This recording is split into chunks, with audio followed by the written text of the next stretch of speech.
Let me hear you say Crux, yeah. Crux, yeah. Let me hear you say Crux, yeah. Crux, yeah. Crux, yeah podcast. Crux proper.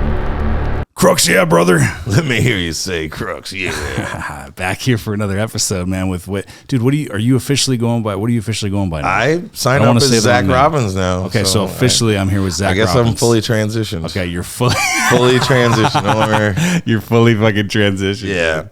I'm still making bad life decisions, so I can't blame it on Stank Tony. No, I'm doing way gooder. It's like you're fucking Slim Shady, bro. Yeah, like you're Zach Robbins, but then there's fucking. Yeah, I'm like, I've been sober since January, and they're like, no, you ended January 31st. I was like, yeah, I don't tell that part. Oh shit. No. Oh shit. Yeah, man. So it was sober January, and then it led to faded February, and it's supposed to be moderation March, but. Is that even a fucking thing? Does that really exist? Moderation March? No, I'm just making all this up. Okay. Yeah. It's like fucking.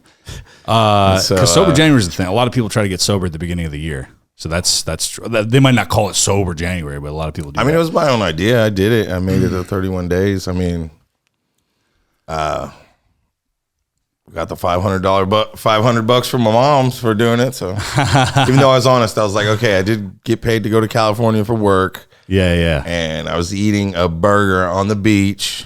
Cheeseburger in paradise, I had one craft beer, but that's also kind of a test. You're 2/3 of the way through sober January, you have one beer, and you're in California, and you don't keep drinking. You just have the one beer with your meal. It was like I told the bartender, I was like, it's not drinking if you have one drink. Yeah. So if I have a second one, that's drinking, but one drink with a meal is just a beverage. So I was like, I'll take your strongest double IPA if I'm only gonna have one beer. But dude, fuck, man. But I didn't have another beer after that, so I was like, it's part of the test. Hell yeah, bro. And I told my mom, and she said, all right, we won't count it. Dude, thanks for coming back on, man. Well, I'm here with fucking fully transitioned Zach Robbins, dude. And yeah, you can still love call having me Stankto. It's fine. But it's just, formerly the artist, formerly known as Stankto, dude. Thanks. I want to have you on as much as possible, dude. Everybody loved your episode. You had a bunch of fucking TikTok hits from your pocket pussy fucking clip, bro. Fucking a bunch of YouTube and a bunch of YouTube views from your fucking Red Bull and mushrooms fucking thing too. Nice. That was great, dude. It was a good conversation, man. But yeah, and as always, man, welcome back. Thanks so much. No, thanks for having me. I love doing podcasts. This is like one of the first ones I ever did. So fuck yeah, dude. It's gonna be one of the last ones. Nah, keep doing it. No, I'm just kidding. Because you're gonna forget. It almost was like dominoes. Once I was on this one, I was like, oh yeah, I did Cruxes. Everyone's like, oh, you know what you're doing? Yeah.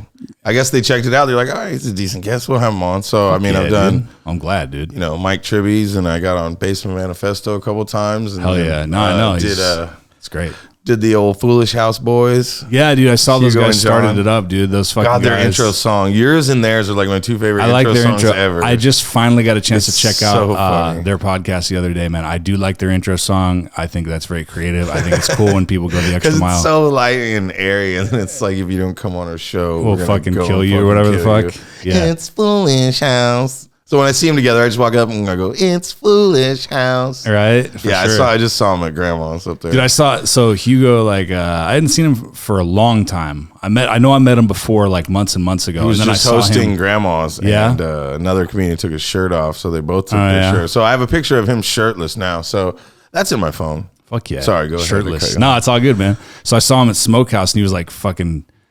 You were there too. I think the night that I was Smokestacks, not Smokehouse. Fucking Smokehouse. That's what we call my house. That's the fucking gay bar I go to smoke some fucking. All right. So anyway, smokes. It's for old dudes that like going down on other dudes. Smokes. You got to be born in 1948. Smokestack 19. Yeah, exactly. It's like the old gay bar Smokestack.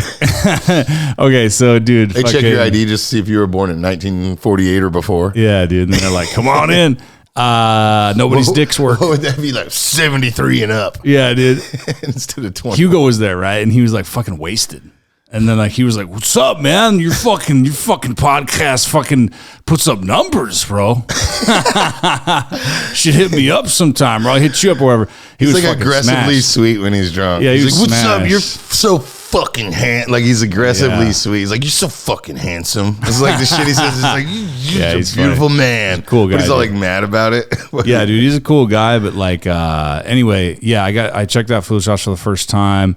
That's fucking cool that you've been on a bunch of them, dude. But yeah, everybody, thanks for tuning in to another episode. And thanks, first of all, major shout out to the fucking 2 Crux listeners that came out to TK's. I heard that on Friday, the last episode. Bro. That's awesome. They came out. So I had a couple people come out to DCC last weekend, right? But this past Friday, because we're recording this Sunday night, first Sunday of April, they came out to 2 people came out when I got TK's because he booked me like in the middle of the week this week. I hear that place is great. So it's fucking great, dude. I'll tell you about it in a second. But shout out to them, Rod and the other guy that he brought. I was going to go there tonight. Sorry about that. Yeah. There's another show tonight, dude. It's great. You got to check it out sometime. It's a fucking awesome venue. TK is a fucking cool guy.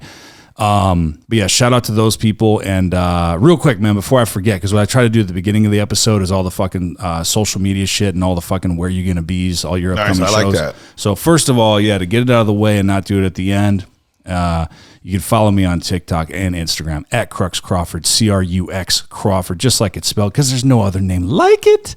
Yeah, man, if you don't already follow me there on both those places. That's where you can get on my upcoming shows, see my content, see my online shit, see where I'm going to be in person and all that shit.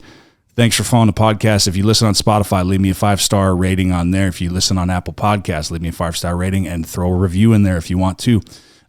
You can always check out all the video. There's multicam, everything on YouTube. If you only want to listen on Spotify or Apple Podcasts, wherever you listen to this shit, that's fine too. But just to let you know that all the video is on there. If you want to go ahead and watch or even listen and watch later, man, give me a double dip, dude. Fucking watch on YouTube, listen on Spotify, listen on Apple. I'm not going to be mad at you for fucking listening and watching this podcast multiple times, man. So thanks for everybody who does that already. And where I'm going to be. So upcoming, I got just did TK's all of a sudden on Friday. Nice. And then I'm going to be at the Fort Worth 420 Fest on Wednesday, right? 420. And then there's going to be Comedy Arena on April 30th. And then the first weekend of August, I'm going to be back at MacGyver's Saturday, August 6th in Burleson, Texas, boy, with your boy. Where are you going to be? I'm also on a show August 6th at a place called MacGyver's. Wow. It's also in Burleson, so maybe I'll see you there. No, I'm excited about that show. Hell yeah. You can find me at Zach Stanktoe Robinson. Spell my name Z to the A to the K, just Z-A-K. Just 3 words, Zach Stanktoe Robbins. I pop up. It's almost like I'm kind of trending right now because the name pops right up when people are like, here, type it in. Humble brag. And then, I got a open mic every Monday at Longhorn Ice House in the back room comedy at Longhorn Ice House every Monday.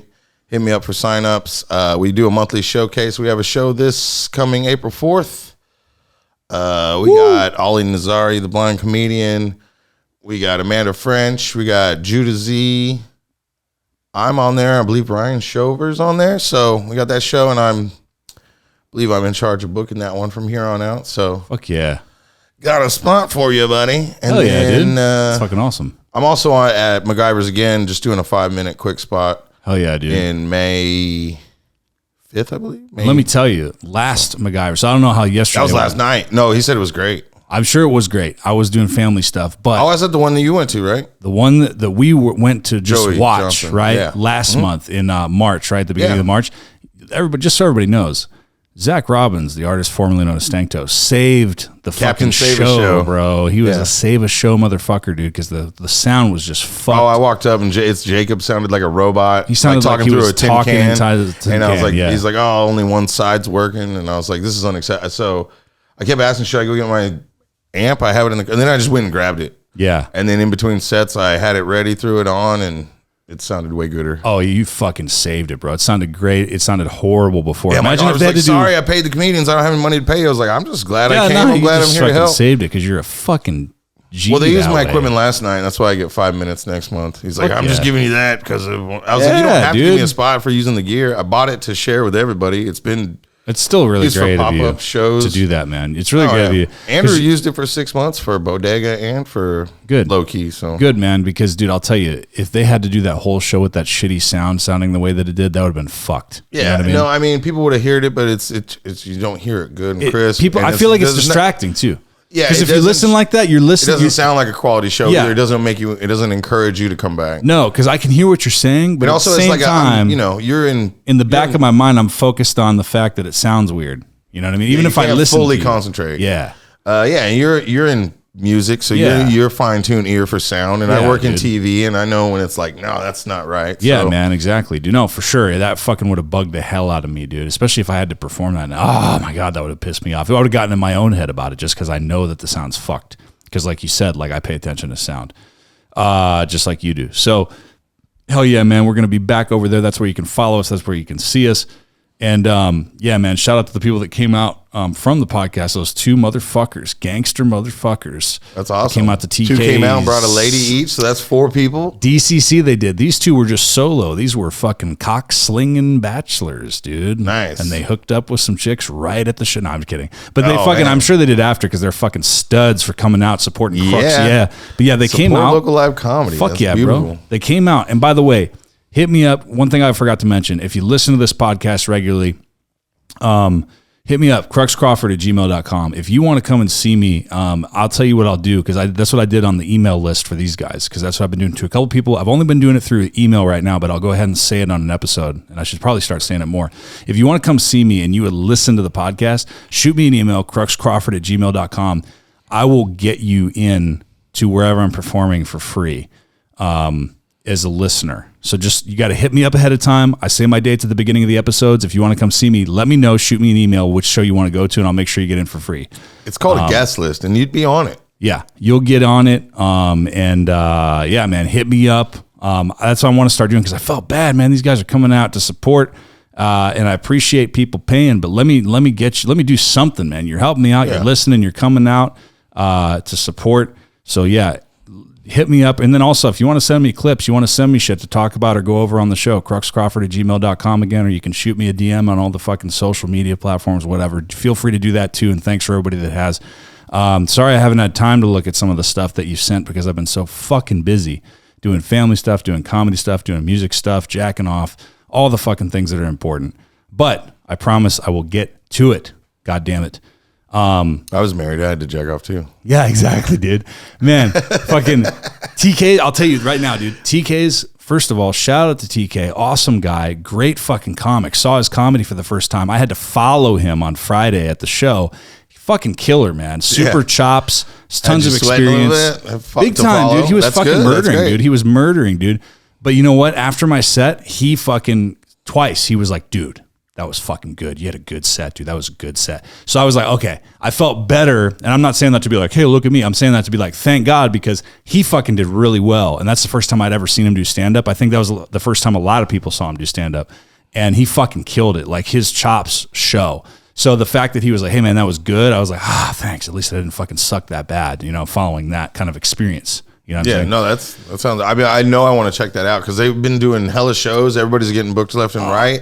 Seems like if you just go support the open mics and go hang out, and if they like you, they put you on. So yeah, man, I'm definitely going to go to. I forget who's on. There's several people on the show right now, and I was Thomas Craig is on there. I'm not sure who else is on there that I know of. Catherine's on there. There's a couple other people that I wanted to go check out. Plus, I've been wanting to, I need to go see these other places. Yeah. I'm doing comedy almost a year and a half, and I still never been to either one of the improvs.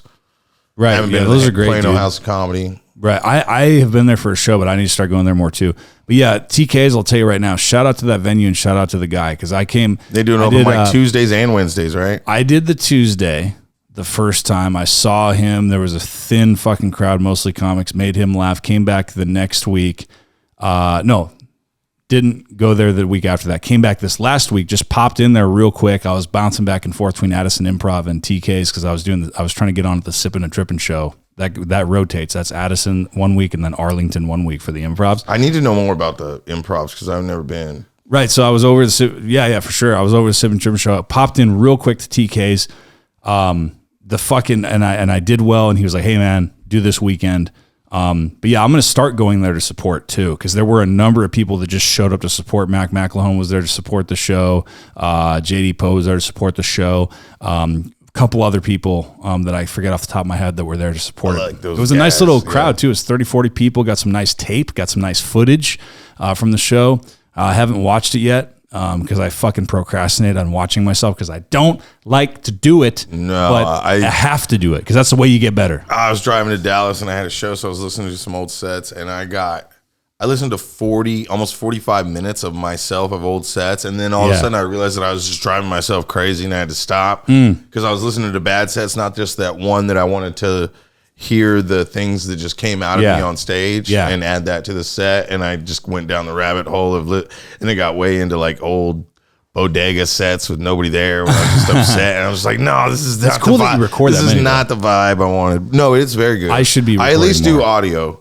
And I didn't tonight, and I wish I did, but, I didn't feel like it was that great. But then, some other comedians like Mark Plata, he was like, dude, you tickled me. I fucking love Mark. You tickled me. You always tickle me. I was like, dude, you were Mark. outside on the back patio, but the door's open, and you can hear out there, and I heard him laughing from outside. So I was like, yeah, I'll take that. Bro, you know what, though? I every time it's comics, like, I take no offense, and I don't blame. It's like, bro, I don't listen to people I've heard fucking 50 million times that I know. I don't expect you to either. Like Matt Macalone, right? Like, we've done a show together. I've been to tons of open mics with him. Like, he's seen me. I've seen him. He went there with his is he fucking fiance or wife? I forget. They're married now. Matt, sorry if I forgot. I guess I think they wife just then? got married recently, yeah. Wife, right? He was there with his wife. They had dinner. They had drinks. They watched the show. They were right in the front. And afterwards, he was like, hey, man, I had to piss during your set, but, man, you did pretty well. And then I was like, dude, this is all shit you've heard before. Like, I don't expect you to fucking hang on every word like you don't know me. He likes the alcohol a little bit more than I do. So. Yeah, dude, he fucking gets pretty sloshy sometimes. I used to call him Matt Microphone because it sounds like McElhone. And then one day he was like a little intoxicated. We were at Dallas Hyenas, and he was like totally missing the urinal. I'm peeing next to him. He's just so pissing on my shoe. So then I was calling him Smashed Microphone. So now I just call him Smashed Microphone. So I'm like, Smashed Microphone. I love Matt, dude. He's fucking Yo, great. I do too. I love that guy. Yeah, so he was there, came out to support. Great venue. I'll tell you, first of all, TK's. Sorry, here are the bullet story, points. Matt. Here are the bullet points of how great TK's is, okay? So I've been there a couple times now, did the show last Friday. Badass restaurant, brand new. Oh, it's a great restaurant. looking fucking restaurant and bar in the front when you walk in. Very nice. It's like it feels like a club, right in though. front. Oh, big time, because I'll tell you what happens. So when you walk in, there's like a fountain fucking thing going on in the back, right? So you can see the water if you go over into the back by the bar. And then there's a nice fucking restaurant. It's all brand new. Bar is brand new. Looks badass. Fucking is great, right? Staff is friendly. Food, fucking delicious, dude. Fucking JJ turned me on to the food. Dude, I it's didn't even know fucking, they had food. I'm definitely going. it's amazing food. Now, this is the cool upscale part of the fucking venue because the venue's in the back of the bar. So when you go through the venue, right, that's just the restaurant. When you go in the venue's brand new, great sound, brand new tables, brand new setup. There's elevated seating in the back, and then there are tables all the way up to the front, just super comedy club classic style, right up to the stage, all on back. Booths on the side, tables in the center, elevated in the back, fucking beautiful. There's lights in the back when you walk by. There are lights that light up to guide your path as you walk in the back. It's cool. Fucking great, dude. They put a lot of thought. Yeah, it's a nice sign, a nice stage, a lot of great effort. lighting. These are just from the pictures I see online. It's and a badass club in the back. It looks like all brand new purple curtains and bro, beautiful shit. Yeah. Hey man, I love comedy clubs. I love classic comedy clubs, where they serve fucking chicken fingers and nachos and shit along with the alcohol. But dude, this place, bro, this is a place you can take your lady, you can take your man, you can take your family, you can take whoever, and you can fucking sit down and have a full delicious ass dinner and drinks and fucking watch a comedy show. It's super classy. Like, it's fucking nice, bro. That's great. And TK's a very fucking cool guy.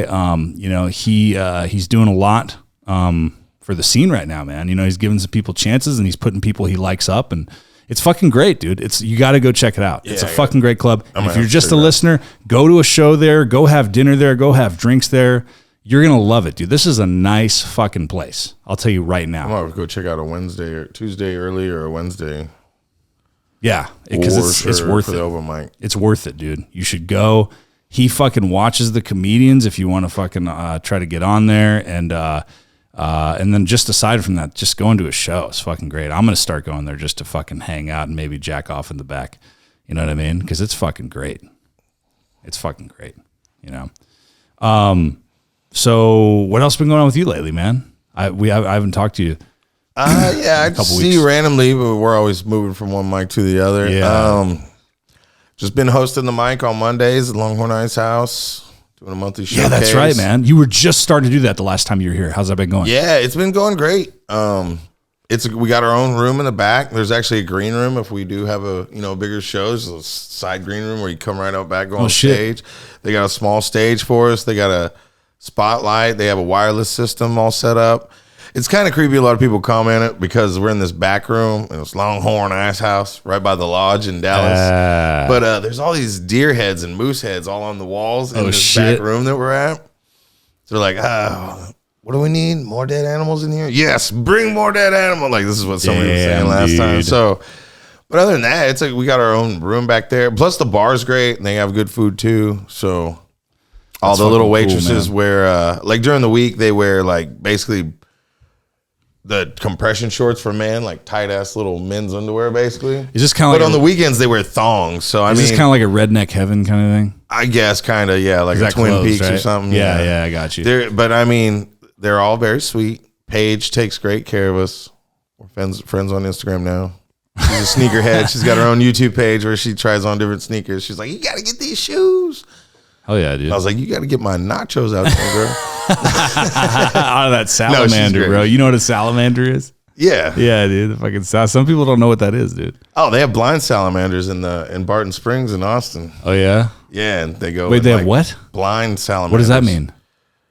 They got eyeballs, but they don't never open. Like the kitchen salamander. The so you don't know what it is? Okay, so a salamander. That's like the mandolin. The mandolin's the slicer. No. So the salamander. So what it is it's a high intensity fucking toaster oven. Basically, you're talking about. I thought you were going all fucking Jeff Irwin on me. Like, look at the salamander in his native crazy in his native habitat. Nah. He's got no eyes. He lives in the creek in Austin, Texas. No, it's what is a fucking salamander? I'm gonna eat 20 of these. No, so delicious. Salamander is if you ever worked in a kitchen, it's a fucking what they like. So like if you have nachos or something that you have to fire off that like or you have cheese that needs to get like cooked super fast. Yeah. It's a high intensity, like super close range, like toaster oven, basically. But yeah, it's like the thing they just slide it in, and it broils it on super top. Super close, yeah, super close. Slide it in, the fucking shit's right on top. It fucking. I know what it is. Yeah, they had one at TGI Fridays in the airport. Yeah, dude. And they only have a limited menu in the airport because you got to cook fast. Plus, they can't get as much. That's stuff a salamander, bro. And they started having tilapia on the menu, but we didn't have an oven, which they usually cooked it in. Yeah. And then they brought in some test tilapia and threw it in the salamander, and they were cooking it in that. And they're like, "We can do tilapia." So we're like, "Ooh, I'll have the tilapia," and I just know they're throwing it in a toaster oven. I'm just like, ugh. Dude, I'll tell you, man, tilapia is the shittiest. Oh yeah, there's no if you. Bro. It's a horrible fish, bro. Yeah, horrible. Please, anybody out there, don't eat tilapia. I dated a girl that would like eat basically fish and quinoa and like broccoli every night because she was like trying to lose weight and ran marathons and shit. Well, and just to be clear, bro, like I would try to tell her, like, let's get salmon, let's get let's get anything, let's get some catfish, snapper, anything. Snapper. And she's just like, nah, tilapia is good. No, it's not, because she was looking at the calories or something. And I'm not talking about like, do you understand these don't grow in the wild? And I'm not talking about, just to be clear for everybody, I'm not saying like it doesn't taste good. I'm saying it just, if you watch any YouTube videos, read anything about tilapia. Fish flesh compared to other fish flesh. It's not good. They eat shit. They eat literal shit. Like you're eating a fish that eats shit. Don't eat that. And not fish. like a catfish that eats the natural shit. Right. Bottom They're feeder. Literally right. used in septic plants to eat human. Like they're eating needles and tampons. That's why it's so cheap too. That's why it's so cheap. They're eating flushable wipes, needles and tampons. Dude, it's horrible. Do not eat fucking tilapia. Salmon, as long as it's wild caught, especially, this is the shit. Even farm raised salmon catfish is way better than tilapia, but you still should treat yourself $2 more and get you some sockeye or something natural caught. Sockeye. Treat yourself, shit, dude. bro. You only live once. Eat good food. Have a good bed. It's good. It's a good advice, bro. You know what I love about Texas too, man, is that so many places, bro, unlike Southern California, especially now, post drought and everything's all weird. So many places here you can just pull up to and fucking fish, bro. And you can just grab some fish if you want to. I haven't done that yet, but I know you can, and I know people who do. So that's fucking great, dude, that you can do that. Like, I think it's fucking awesome that you're just able to pull up somewhere and fucking fish. I need to get my fishing license again because it's kayak weather, baby. I might go tomorrow. Is it like an annual renewal? Yeah, it's so stupid because you want to get your fishing license now when you start kayaking. Yeah. but you buy it in August and it's good for a year. But if I buy it now, it expires in August. Okay. So it's only a 3-month pass instead of 1 year pass. I wish they would do it from buy it. It's good for a year. Like, so they don't do everything else. You can't get an annual fishing license. You can, but it expires in August. Even if I buy it now, it doesn't last for a year. So you have it's to better to buy it in August and to get your whole year's worth. But there's no other month. But it's still only like $28 or something. It's still cheaper than getting a ticket. Even though every time I've been fishing, I've never been messed with. But the one time I go without a permit, I know that boat's going to roll up on me. So yeah. I just have that kind of luck. So all right, but I just go kayaking. I don't actively like keep fishing. I literally just stick a pole in and paddle around and drag it and hope they bite the lure. And sometimes when I reel it in, I got a fish. I'm just out there listening to music, smoking joints and drinking beer. People think that I go kayaking. They're like, oh, that's great exercise. I was like, as soon as I get on the water, I put my feet out of the kayak on the gunnels and just put my feet up, my shoes off. Yeah. Turn on the waterproof Bluetooth speaker, crack a beer, roast a bowl, and I just go out there and chill in the sun. Then if I want to get away from the highway or whatever, I go off in some little cove and fish and get in the shade if it's warm, or I go paddle off to the island or go cruise by the beach where people can swim and it's fucking see if there's any ladies. Dude, are there any divorced single moms out here want to go kayaking? Dude, I've never even fucking been kayaking. It looks fucking hard. I got 3 boats, man. Let's go. Dude, I will. I want to try it, dude. I got 3. It's fun. I mean, I can chill. I can surf, so I'm sure I can kayak. Oh yeah, you know. But well, I don't know about it anymore because there ain't much surfing to be done around here. I go camping next week. Take the pop-up camper, couple kayaks, take the dogs, and just take off. That's fucking cool. At least for 2 nights, 3 days, 2 nights. That's fucking good. Hell yeah, dude. Hell yeah. I need it. I go every time. Because I used to work South by Southwest in March every year. Did you do that this year? Did you work South by Southwest this year? I didn't get booked, but then all of a sudden I got booked to go do 1 day at ACL Moody Theater, and I was in the building and filmed Dolly Parton. It was absolutely amazing. Fuck yeah. Oh yeah, I saw your post. And they paid me like an entertainment rate, which is higher than like a TV rate. So I was just Did you talk to her at all? Did you meet her? Did you rap with her? No, I didn't get to meet her, and it's not really what camera guys aren't supposed to mess with. You didn't. Talent. That's pro. During the rehearsal, she sang the song Jolene, where it's like the girl that takes her man or whatever. Yeah, yeah. And at the end, she goes, "You scandalous hussy." Just like talking about Jolene, you know, and it's just during the rehearsal, it's just people, you know, she's sound check around. Basically. Yeah.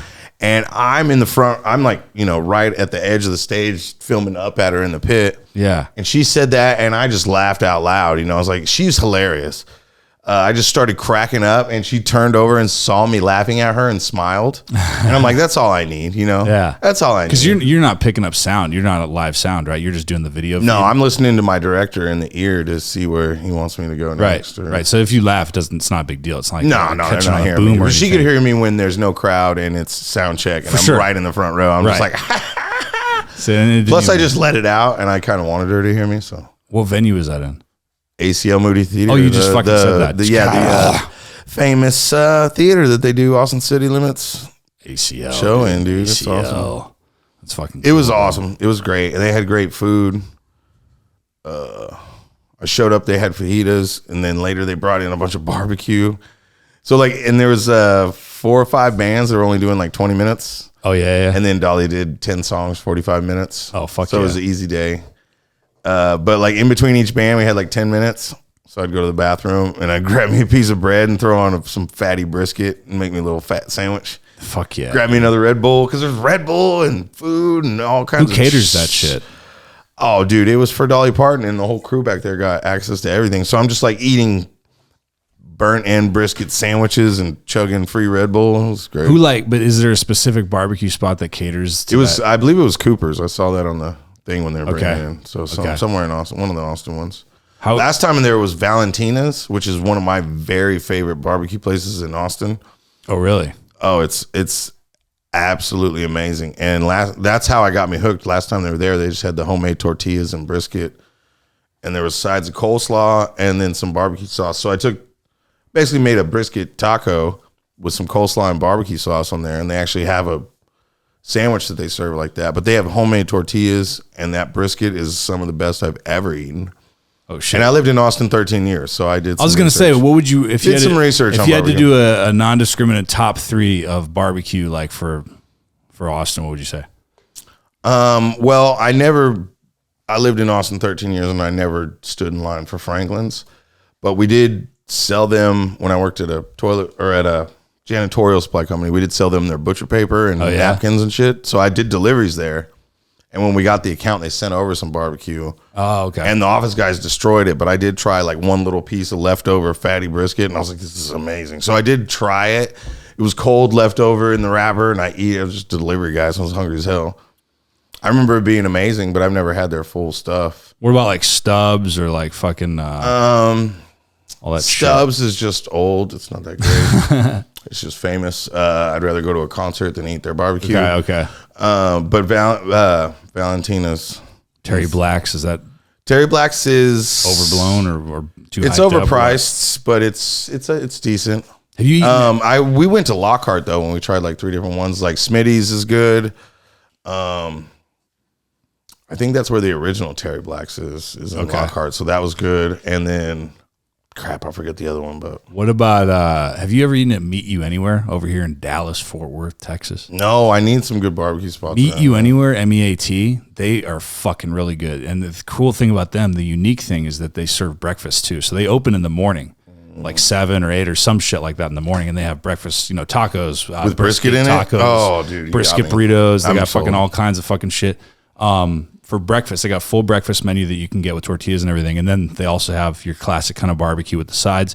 And they got some really unique, like the jalapeno mac and cheese is like an in-house recipe. It's fucking really good. I fucking eat there at least once or twice a month. I love a barbecue place that doesn't have just good meat but good sides. Because Salt Lake in Austin is amazing. The original South one. Lake, Salt Lake, Salt Lake in Austin. That's fucking hilarious tonight. Absolutely amazing. But their sides are very bland. Got it. But their meat is absolutely incredible. Okay. That's one I should have named in the top 3. Okay. Definitely Salt Lake brisket. Fuck yeah. I'm not a big pork rib fan, but the pork ribs at Salt Lake are the best I've ever had. They're like candy. Okay. Because I feel like brisket's like the gold standard that you judge. Yeah, I judge everything by brisket. I think you have to, right? Well, brisket's one of my favorite things. Like, I'm a red meat guy. I love, like, if you're taking me out for my birthday, I want a steak. Right. If I'm grilling at home, I want steak. Yeah, sometimes it's, beef short ribs, or it's, if I'm, it's cold and I'm inside and I'm doing crock pot something, I'm doing a Mississippi roast, dude. Just a big chunk of meat. And you ever had Mississippi roast? I don't even know what that is. Classic pot roast is just, like I know pot salt roast. and pepper, broth, potatoes. Right. You do the same thing, but you put a packet of dry ranch seasoning. Okay. A packet of au jus sauce. All right.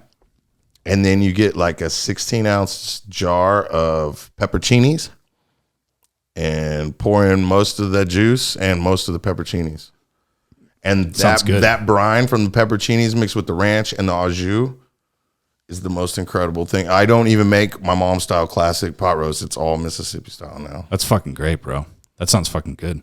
Trust me, try it. I love tangy. I love all that dude, shit. that tang, and then that gravy is like, it's the brown au jus, which turns into gravy, but mixed with that pepperoncini vinegar and the ranch is just like, oof. Dude, today, you know what? Because I love sour, I love tangy, I love spicy. Yeah, I heard you talking about that. I was that. like, dude, me too. Salty, tangy. Like, I love it, bro. Yeah, I fucking love it, dude. Like, they didn't have any sours or ciders, which are sweet and tangy. Yeah. So I got the the lady boys. Today I was walking around with the fucking, the family and shit and the fucking kids. And I got some, I got an Arnold Palmer, half iced tea, half lemonade, but they said sweet or unsweet tea, and I said unsweet because I thought I was getting lemonade, so I was like, well, I'm gonna already have some sweet ass lemonade anyway, so let me get some unsweet tea, so it's not too overly sugared. Huh? Bro, they gave me, the chick I think messed up or whatever, which I didn't even care. She gave me unsweet tea and unsweet lemonade, so it was just hardcore lemon juice. Oh, that sounds great, actually, to me. I didn't even complain. I was just like, fuck it, dude. I like this shit. Yeah, I love you talked sour about eating straight tangy. limes and lemons. Yeah. Like, when I was a kid, my mom was like, you want some oranges or bananas? I was like, can I get a bag of lemons? And I would literally eat lemons. Me too. She's like, it's going to ruin the enamel on your teeth. I was like, it's delicious. Yeah. Like, why is the lime, what is the lemon going to do it more than an orange is going to do? Yeah, and the enamel ruination, I mean, it's nothing compared to the meth. You know what I mean? So yeah, I was like, Mom, you don't even take me to the dentist anyway. Dude, you know what's been on my mind lately? This fucking commercial I want to show you because it always comes on whenever I play fucking any kind of like fucking YouTube cartoons for my kid. Like whenever it comes up and comes on, like every now and then there's ads because it's YouTube, right? So one of the ads that comes on all the time, fucking, it just cracks me up because it's like this fucking dude that's just like this chubby dude who's sitting on the fucking couch on his phone, and like he's like half-ass impressed with what they're trying to say is amazing. It's like it's a commercial. The product doesn't even matter, but it's a commercial for tires. It's like a parody of itself, or yeah, what? it's a commercial for tires, That's bro. great. Let me I'll show it to you, and it's weird, bro. Let's watch. This man is about to buy tires on TireRack.com. TireRack is the leading online retailer of tires in North America and a repository of advice and expert reviews. And it's done. All that's left is to arrange for... Is that Ryan Perriel? Oh man, Shout out. it's a stunt double. All right, so the screen, my TV I love screen, Ryan, though, by the way. Oh yeah. Shout out to Ryan. He just had a beard, dude. That's big all. time. No, big time. Shout out to Ryan. So, it's a little choppy because you're seeing the fucking playback from my phone on the TV screen. But dude, the whole point is, he's like sitting there, right, and like he's just on his couch in his fucking socks. And like for anybody who's listening, it's just this fucking dude who's just sitting there on the couch. He's on his phone. He does not look impressed at all. And they're trying to show you the amazing like seamlessness and quickness of the Look service. how bored you could be buying tires from buying us. these tires, Yeah. bro. And like they didn't try to really make it funny. They didn't really try to make it like interesting. They just literally, it's this dude No, it'd sitting been on the perfect couch. if they would have had his wife come home right after that. He's sitting on the couch. She's like, "Did you do anything today?" He's like, "I got new tires for the car." And she's like, "Okay, good. Let me make dinner." There it is. Yeah. That's better than what you had. Or if they did like an exaggerating. She comes home, he's sitting on the couch, bored, unimpressed. "Did you do anything today?" I was like, "Bought new tires for the car." "Do you know how stressful it is? Do you know how much tires cost?" Or if they did like at least something exaggerated. Like she comes home, maybe it's like if you want to be extra fucking silly and funny with it, like fucking, "I bought tires," and then she like throws down the groceries, like, "You bought tires?" You know what I mean? Rips Like off her dress and just throws rips it on him. like, and then she starts like stripping for him or something funny. Does your wife need new tires? Like, if you get new just tires. cut when he's about to lift up her dress or something, and then it cuts to, "Does your wife need new tires?" From tires.com, anything could happen or something funny. Your girlfriend, your mistress, anybody? Yeah, just anything. Yeah. Bro. Anything to make it so, yes, we know that buying tires is not the most sexiest, exciting thing in the world, but hey, let's have some fucking fun with it. I love when commercials are produced like that, when they have a sense of humor, right? Yeah, like, that one definitely looked like it was on a budget. And the guy that got paid to do it was like, "I'm just going to film myself on my phone using the app to show them that there's an app and how easy it is." And also, I mean, it got it across. Well, but the problem is, though, if you see the this is what got me and what cracks me up every time it comes on.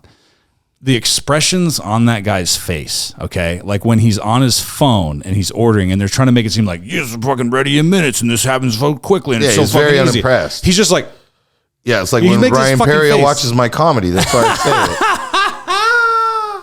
it. dude, like No, I was hearing Jacob saying that because CJ dropped out of the show yesterday, so Ryan Perrier went ahead and headlined. Yeah, right. Okay. And there was another I heard that. comedian on stage. And I guess, Ryan Perrier, he's seasoned. He's got good commentary. And he was in the back talking to Jacob and doing some commentary on the current comic on stage. Uh-huh. And then Jacob looks over and sees that the comic on stage is recording from the back of the room right where they're standing. And then Ryan notices and he just kind of goes, "Nah." It's like, not like I want Hey, to but you know what? Nothing's more valuable than honest feedback. Oh, dude. Bro. No filter, no fucking fluffiness, no fucking. To be honest, like if I'm gonna get any honest or constructive criticism from any comic in the scene, that's definitely high on the list. Fuck like, yeah, very man. Someone top, super very seasoned, top, if fucking not sees first. pro comics all the time, books pro comics all the time. Yeah, absolutely, dude. Fucking amazing. Like I want to hear some unbiased shit from somebody who has experience, not from somebody who's like at the same level as me or fucking, whatever. Like anybody has an opinion and that's fine. I don't expect you not to, but dude, someone who I'm actually going to listen to is someone on that level for sure.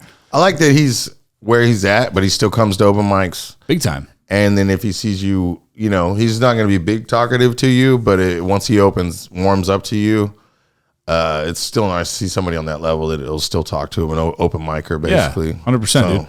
So the thing about this commercial, dude, like it's like there's no. It's literally like the whole message there is like is that what we're fucking shooting for in this day and age in society, dude? Is just to get you to look at your phone and go, yeah, pretty cool. Like that was a standard. Well, the point is of a commercial I learned in fucking TV school is got to make you want to buy the product. Yeah, and that's why I hate these commercials with the jingles.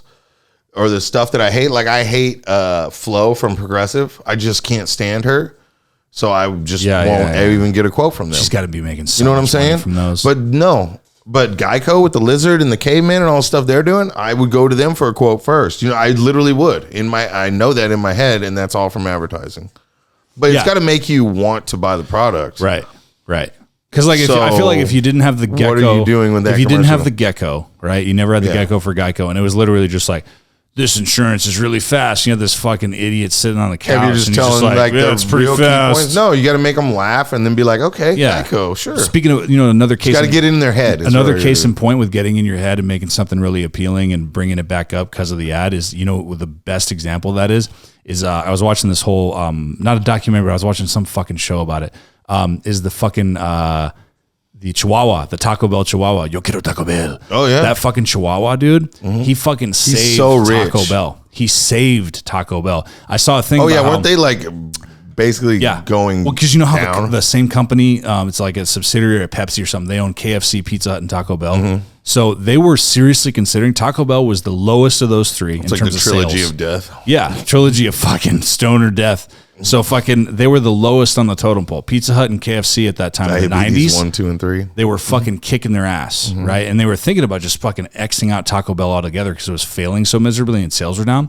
That dog made them the most popular, like almost overnight, and they never really stopped. I mean, that kind of fucking You remember I don't eat there. You took away the Mexican pizza and the Mexi Melt. I don't fuck with you. You have nothing. Fuck that. You have nothing. Fuck that, bro. I'm a quesarito guy. I'm a big fan of the quesarito. Oh, dude, the chelada from Taco Casa is what it is.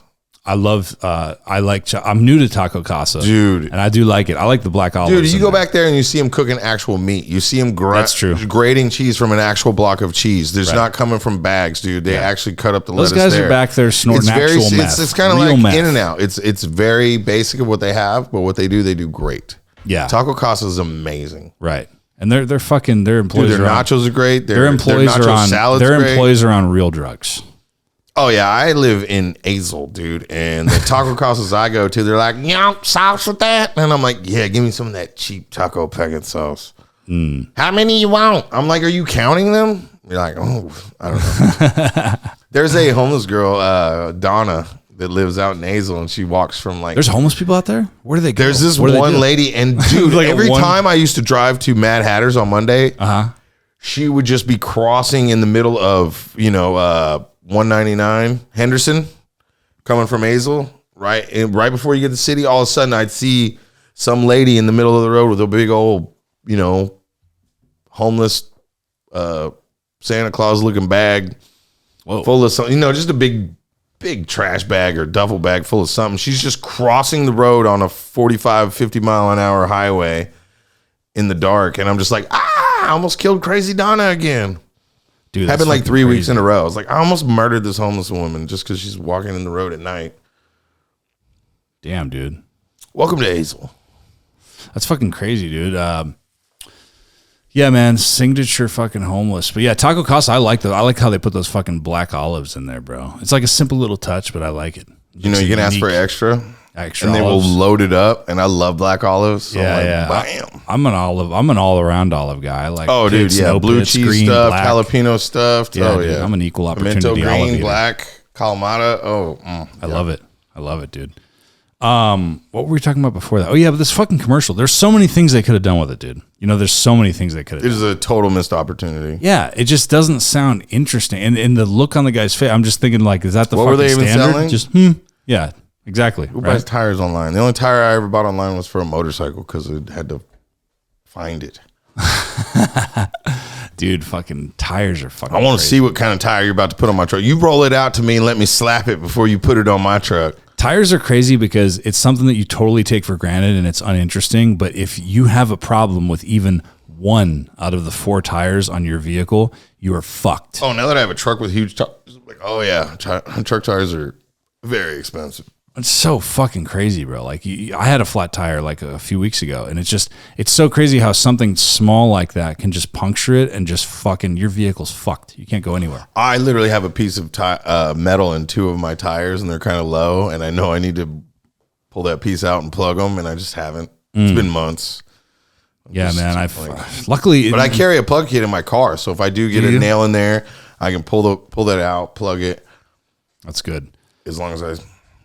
That's the bitch though. The only thing I don't have in my car to help people, I have a tow strap, I got jumper cables, I have tools, but I don't have if the fucking thing goes in the side of the tire or whatever. Oh, yeah, sidewall, you're fucked. That's fucked, dude. But if it's just in the tread, people are like, I need a new tire, and they have like one that's only 2 months old. I'm like, let me plug it. Yeah, it's fine. You can just patch it. That's what happened. Like that's how I got lucky this last time. Inside, but plug is just or plug whatever the fuck. I don't know. One time I went and paid $10 at a tire shop, a little Mexican tire shop, and they just did the thing, and then I realized that you could just go buy the actual kit for $4 to $6 at Walmart and do it yourself and not pay $10. So once I saw him how he did it, I was like, dude, that's way too easy. There's no way I'm not gonna plug a tire. And I had a motorcycle that got a hole in it, and really not supposed to ride a motorcycle that goes 180 on a tire with a hole in it, but I did, and it was fine. So I know. Have you, on a fucking completely separate note, my wife was actually telling me about this. Have you heard about how they're like these other things that aren't crabs like have recently like randomly evolved into crabs? You mean like sexual disease crabs? No. Well, I misheard you on the salamander. I want to make sure I have the right animal this time. That's fucking great, bro. I love that. No. Like, it's a good question. No, because I thought so. I was like, crap. Well, I got a lot of new chlamydia jokes for some reason. Yeah, do you? Oh, shit. Oh, shit. Yeah, dude. No, but I'm talking about like the actual like crustacean, the crab, right? Oh, okay. So, like, dude, check this out. And then we started reading about it. As I itch my crotch. Dude, at least animals keep evolving into crabs. So, crabs keep turning up in nature, and it's bothering scientists so much that they've given federal grants to get to the bottom of it. I think that's what happened to my ex-wife. The phenomenon is so widely known that it's been. I saw this article about it that at least 5 different crustaceans have evolved into crabs. So the Environment Department of Biological Sciences of Florida International University, who has been studying the phenomenon, we know the process has occurred multiple times. Multiple grant, and our current grant is aimed at better understanding the drivers and implications. So random fucking things that weren't crabs at all are suddenly evolving into crabs, and who knows what that's going to be? Is that fucking radiation in the water? Is it just is it climate change related? Is it something that we just haven't even figured out yet? Like, it's so weird to me. You know well, I mean, there's a lot more transgender people, so why can't there be transgender crabs? Are feeling like they can fucking trans crab. I mean, fucking Stanktoe transitioned into Zach Robbins, so anything could happen. Hey, way, bro. It's so weird though. How like it's just out of all the things they randomly evolve or not evolve, but they randomly kind of just morph into crabs. It's fucking weird, bro. This isn't even the Galapagos Islands. Yeah. Shout out Darwin. Shout out to Darwin, man. Friend of the pod. Good work. Friend of the pod. Oh, dude. He's going to be a patron. That's what we were talking about. He'll be on next week. That's what we were talking about last time. Like, this is like way down the future. This is next year plus type shit. But I'm already been thinking about in my head like where I want to do number 100, because I definitely want to make that a live pod. Yeah, you know what I mean. But it's just a matter of where that's going to end up being. I don't know if it's going to be the Red Room. I don't know if it's going to be DCC. Yeah, that'll be cool. In my mom's car. I don't know. I was lucky enough to be on, Kill Tony's 500th episode. That's right, you were Paramount at the fucking theater. So I got to do a minute of comedy at the Paramount in Austin. Yeah. And what's cool is I filmed Steve-O's first comedy special there as a camera guy. Oh shit! So I've been on that stage, somewhat involved with comedy. That's and then years later, I'm on stage and had Joe Rogan tell me I was very funny. You did at the Paramount stage. So. Have you seen my new bio? No. Ian Mack made my EPK. Oh yeah. And like one day I was coming from California when I went to the dispensary, and I was like, I got 6 kind of smoke and I'm lit as fuck. He's like, that's your new bio. So that's my quote under my picture. And then he basically just takes things I've said off stage and puts it in my bio. I was like, he was born in a trailer in Wyoming on a waterbed with sun and moon sheets, and the parents almost named him Moondog. And then like he's been doing some other stuff and da-da-da. And then it's like, Joe Rogan also gave him a fist bump on Kill Tony 500. So yeah, he's pretty much famous. Check him out wherever you check out stuff. Go Comedy. And I'm like, this is great. This is perfect. So you stayed in Santa Monica when you were in LA? I stayed in off of Wilshire at I forget what it was called. Ventura or something. Okay, some so sort you of were, hotel. It was a 4-star hotel, and okay. it was so great. you were okay. So and I worked at did you UCLA, and I was really close. So you didn't to go there. to Santa? Did you go to Santa Monica? Yeah, I went to Santa Monica Pier. I went to the beach. So how was the vibe there when you went there? Was it pretty much normalized? I don't know what to compare it to. That's a good point. You don't know what to compare it to. And now that I realize, I've seen a lot of movies that have been done on the Santa Monica Pier or have shots there.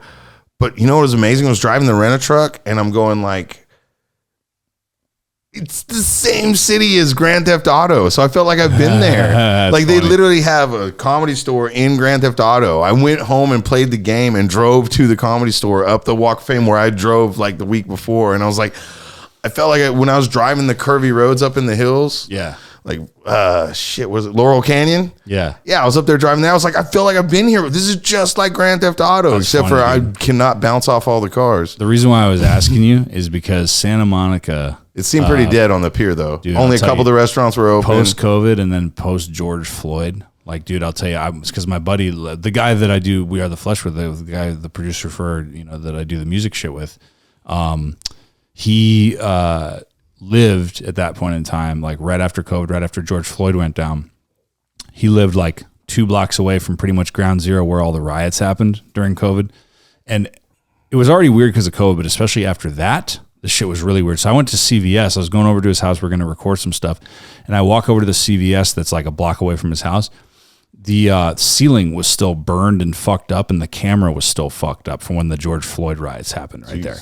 So like, and the vibe was very weird, bro. Obviously everybody at that point in time had masks on, and no one was like. The only time I've ever been asked to see my COVID vaccine card just to Did go you get eat a lot of that when you were there? No, just once, but it was a little like Vietnamese restaurant. I was on the way to Comedy Store to check out a show, and I was hungry, and I saw this place, and I stopped. She was like, "Can I see your COVID card?" And she barely glanced at it, and I put it back away. Yeah. But I mean, it was like the only time I've been asked. Right. Yeah, man, fucking, the vibe was very weird, dude. Very weird, and I mean, just from the movie scenes and stuff I've seen, it wasn't the normal vibe. No, big time, no. So, yeah, maybe it was still lingering around. But it was cool. You go to the beach, and I was sitting there, and I'm by myself, and I've never been to California. I'm also on a work trip. I don't want to get in trouble, but I did go to a dispensary. The best one, by the way, was a Trap House. All the, like, glitzy ones in LA and stuff were just... very nice, but overpriced. And like the one I went to, like didn't have anything on the walls. Just, the door was all dirty. Had the meanest security guard out of all of them that I've seen. But man, they had the best prices and the best stuff. But yeah, I could tell that like this is not the normal LA. Like it wasn't full swing because I mean I've just seen. I'm sure it's recovered quite a bit now. One of my favorite movies, Beverly Hills Cop. So I've been watching movies that have LA in it a long time, and I could tell it just wasn't the normal vibe. I'm sure it's not all the restaurants. I'm sure it's recovered quite. I'm sure it's recovered quite. Santa Monica. I'm sure it's recovered quite a bit now from what it was a couple years ago.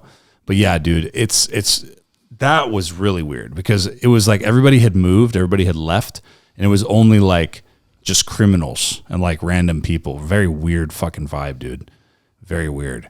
So I'm sure it's gotten a little bit better than that. And then I talked to some of my closest friends out there. The game I worked at UCLA was the first one they were allowing students back in since COVID, and this is just 2 months ago.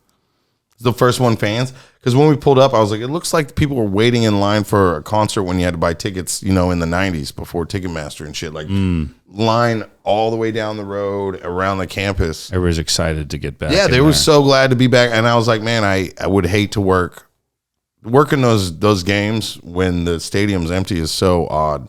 I'm sure. When they had cardboard cutouts in the stands, and they're like, get a shot of the fans, and it's just cardboard cutouts. Wow. Yeah. Then they put it in post or what?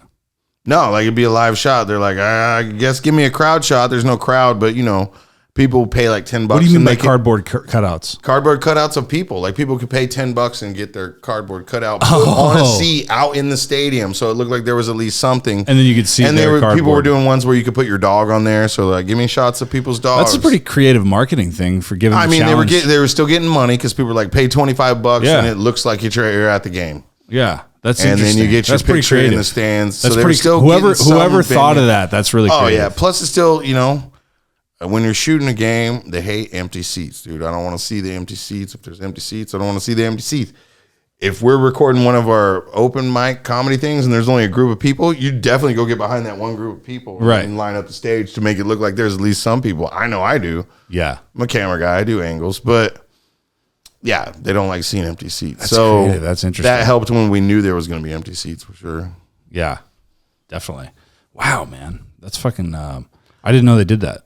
Been doing women's volleyball for the last 2 weeks. I got 3 more days next week, and it's literally Olympians and all these college girls that were on. Is this indoors? Indoor. It's basically they're trying to make a pro team. It's called Athletes Unlimited.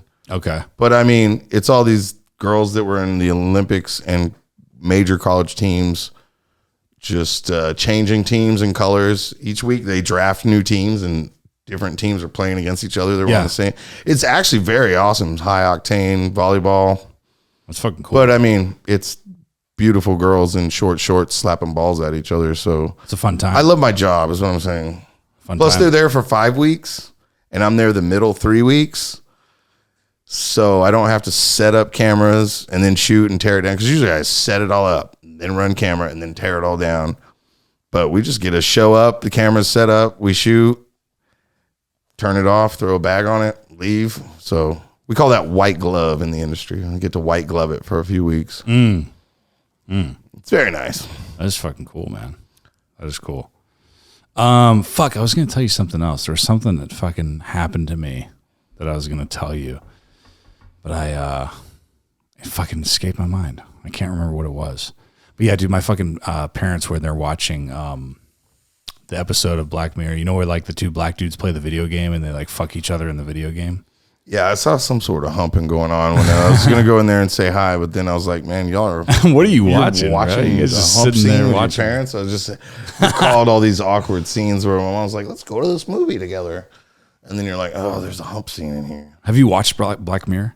Oh yeah, it's fun. Do you remember that episode I'm talking about? No, not yet. Okay, well, you know the story behind that? Like the latest season 6 or whatever the fuck of Black Mirror remains for 2 years unreleased because the creator of it, it was about to be released right when COVID happened, and he's like, dude, this shit's too close to reality right now. Like, we can't release this. You know what I'm saying? We're gonna warp people's minds. Yeah. Oh, dude, yeah. So it's still unreleased, and hopefully they put it out at some point. I remember the first one I watched, and I was just like, I have to watch more. This is way too real. It's like like you were telling your last guest about Idiocracy. Xavier? Yeah, about Idiocracy. Yeah. I was like, yeah, it's one of the greatest comedies ever, but every year I live, it's getting closer and closer to reality. It's a documentary more and more than it is a comedy. So, because that episode, they were like, "What episode should we watch?" Because they'd never seen Black Mirror before, and I was like, "Dude, that to me is like so one of all the episodes are great." First of all, I love the one with the social media credit where you have a social score. That one is, and the lady just goes down real fast. That's real shit. That's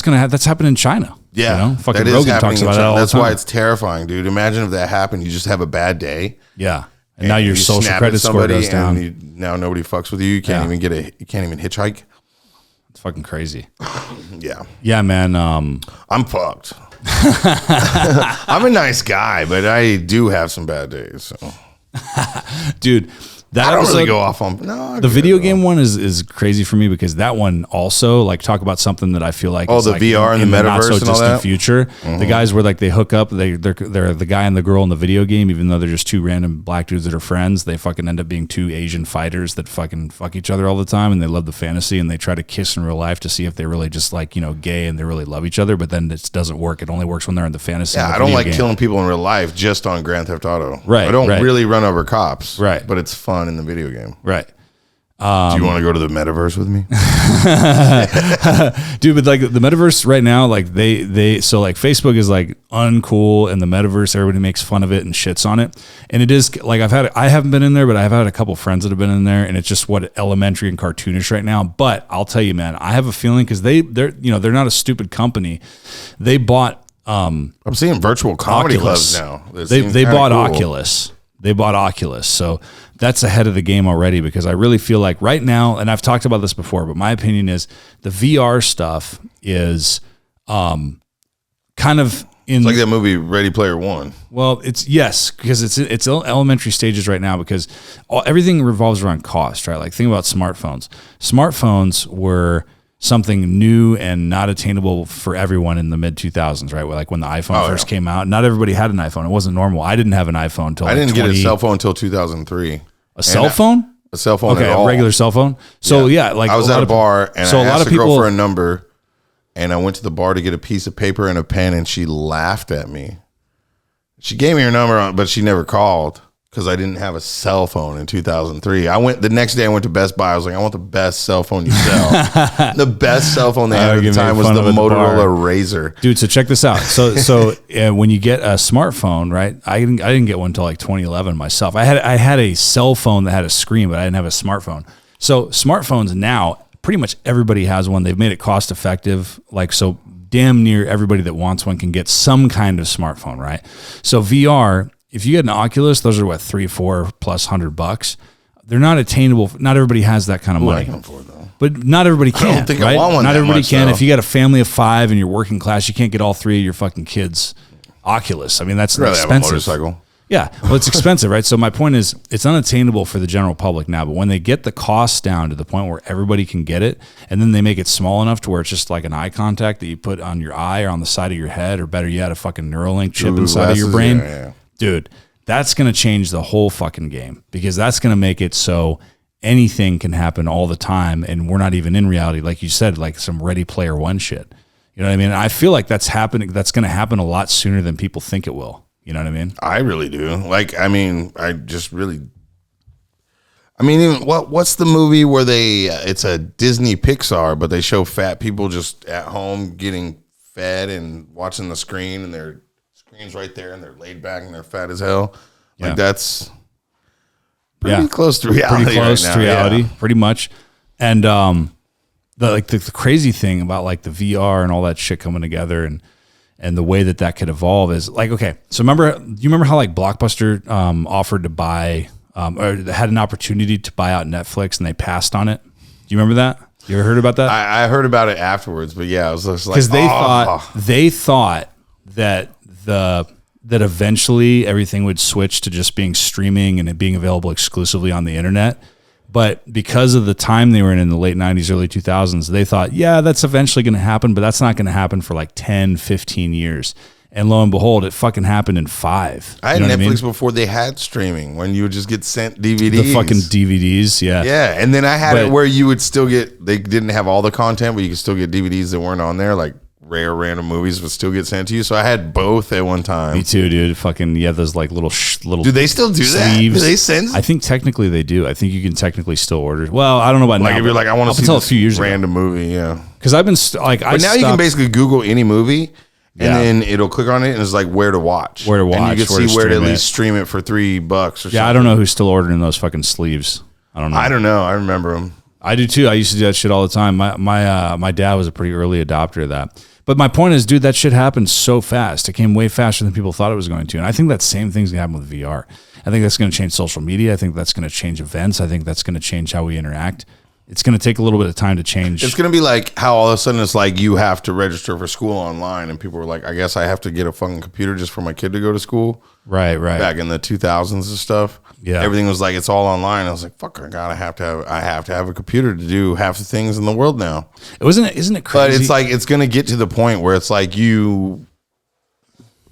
every home should have a computer or internet access so you can do things on your phone, which is a computer. But it's going to get to the point where it's like, you don't have an Oculus. What are you, poor? Yeah. Like everybody's going to have some kind of VR. It's like, you don't have. That's my prediction, at least. You don't have DSL, you still have dial-up, you know? Yeah, that was a thing where you get connected all the time. That was new. Or to get in touch with... That was a fax machine and dial-up noise for the youths. For the youths. For the youths. So, like, remember when you had to, like, get updates on social media or social networking, as it used to be called, with MySpace and Facebook? MySpace was dope, dude. You had to log in. You had to go home and get on your computer to get in touch, and you read your messages, and you would not be able to be up to date until you got onto a fucking computer. Isn't that crazy now that we've been just logged into smartphones constantly for years now? Like, now you just get instant updates. Everything's right there. It's fucking crazy. Ding! And that's what we're here to do, solve the world's problems. Oh, I hate noise. Dude, I do not. I turn off all my notifications. Me too. I don't even want it to vibrate. Yeah. I've been a vibrator, no vibrate like, at all. You didn't answer when I called. I was like, I've told you that my phone is always on silent.